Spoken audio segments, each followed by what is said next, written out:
चुनाव था तारापुर का और कुशेश्वर स्थान का, उस समय भी यही बात बोल रहे थे और जब काउंटिंग हुआ तो पता चल गया। जब तक समीक्षा नहीं करेंगे तब तक हम किसी के ऊपर कैसे आरोप लगा देंगे, हम उस नज़र से नहीं देख रहे हैं। लेकिन एक बड़ा कारण तो यह जो चुनाव है बाकी चुनाव से अलग किस्म का चुनाव है। बिहार में जब 2 सीटों पर उपचुनाव हुए उस दौरान भारतीय जनता पार्टी और जनता दल यूनाइटेड जिस मजबूती से चुनावी मैदान में थी, उनके खिलाफ राष्ट्रीय जनता दल कमज़ोर हुए और दोनों सीट यानी कि तारापुर और कुशेश्वर स्थान वापस से जेडीयू ने जीता। बहरहाल एक और सीट पर अब उपचुनाव होने हैं और 12 तारीख को मतदान होना है। बोचहां को लेकर आज जब सवाल जेडीयू के संसदीय बोर्ड के राष्ट्रीय अध्यक्ष उपेंद्र कुशवाहा से पूछा गया तो उन्होंने कहा कि स्थिति जो बोचहां में एनडीए उम्मीदवार की है वो ठीक ठाक है। इसके साथ ही उपेंद्र कुशवाहा से जब सवाल पूछा गया कि नेता प्रतिपक्ष तेजस्वी यादव कह रहे हैं कि 3-4 दिन रुक जाइए, कौन सी पार्टी कितने हवा में है उसका परिणाम सामने आएगा और मजबूत है राष्ट्रीय जनता दल वो भी सामने नजर आएगा। इसको लेकर उपेंद्र कुशवाहा ने कहा कि जब दोनों सीटों पर उपचुनाव हुए थे उस दौरान भी तेजस्वी यादव बड़े बड़े दावे कर रहे थे, लेकिन जब परिणाम आया तो राजद के नेताओं की बोलती बंद हो गई। क्या कुछ कहा है उपेंद्र कुशवाहा ने बोचहां में हो रहे उपचुनाव को लेकर, आप उनका ये पूरा बयान सुनिए। तो वोटिंग है, उसके बाद परिणाम आएगा तो देखिएगा। एनडीए वहाँ है ठीक ठाक स्थिति में, एनडीए की जीत होगी। पर तेजस्वी का तो कहना है कि 4 से 5 दिनों का इंतजार कीजिए, परिणाम आएगा तो सबको मालूम चल जाएगा। अभी वो तो हमेशा ही बात, जब वो चुनाव था तारापुर का और कुशेश्वर स्थान का, उस समय भी यही बात बोल रहे थे और जब काउंटिंग हुआ तो पता चल गया। तो इस बार बोलने के लिए उसी बात को दोहरा रहे हैं, फिर काउंटिंग होगा तो उनको पता चलेगा।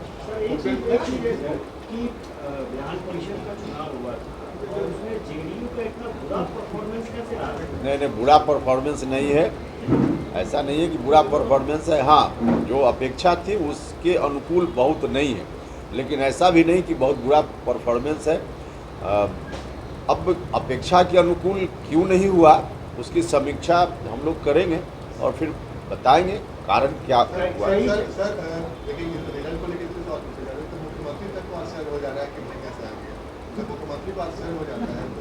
नहीं, इसलिए हमने कहा कि अपेक्षा के अनुकूल नहीं है, लेकिन उतना असामान्य भी नहीं है।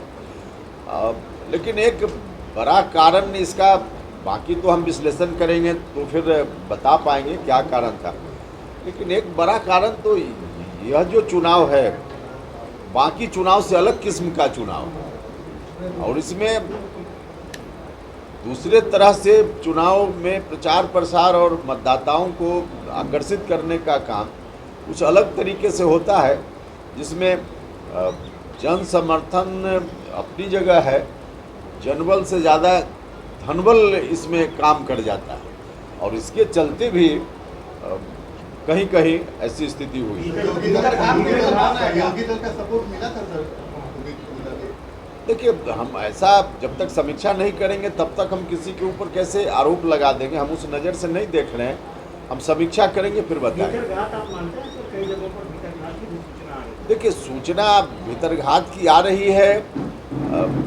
यह विपक्ष के लोग आरजेडी के तरफ भी उसी तरह का है। जैसे हाजीपुर का उम्मीदवार उनका हार गया तो उनके उम्मीदवार ने उन्हीं के एक एमएलए पर आरोप लगा दिया। तो इस तरह की सूचना अलग अलग दल में आती है जब भी कोई चुनाव होता है, लेकिन उस सूचना के आधार पे हम अपना मत निश्चित नहीं कर लेंगे ना।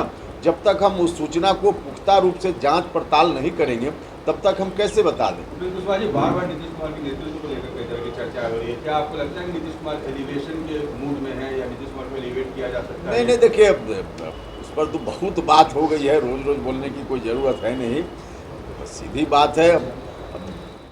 तो आपने सुना, उपेंद्र कुशवाहा ने साफ तौर पर कहा है कि जो स्थिति है एनडीए उम्मीदवार की वो ठीक ठाक है और जीत जो सुनिश्चित एनडीए उम्मीदवार की ही होगी। इसके साथ ही उपेंद्र कुशवाहा ने जो परिणाम आए एमएलसी चुनाव के उसको लेकर कहा है कि प्रदर्शन ठीक ठाक रहा है और हम समीक्षा करेंगे कि जेडीयू से चूक कहां हुई है। वहीं भीतरघात पर पूछे गए सवाल पर उपेंद्र कुशवाहा ने कहा है कि इसका जवाब अभी नहीं दिया जा सकता।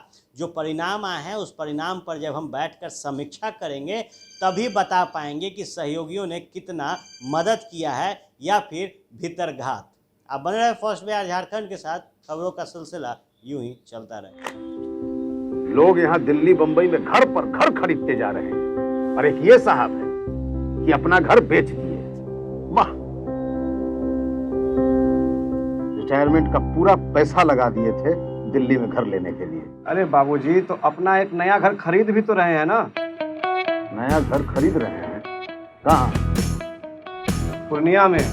पूर्णिया में? हाँ। अरे बाबूजी, दिल्ली बंबई में घर खरीदना अच्छी बात है, लेकिन अपने घर पे घर खरीदना बड़ी बात है। देखिए, पूर्णिया में पनोरमा सिटी और पनोरमा हाइट दोनों जगह का ऑप्शन उपलब्ध है। देखिए और बुक कराइए। मतलब अपने शहर में अपना घर? जी बिल्कुल।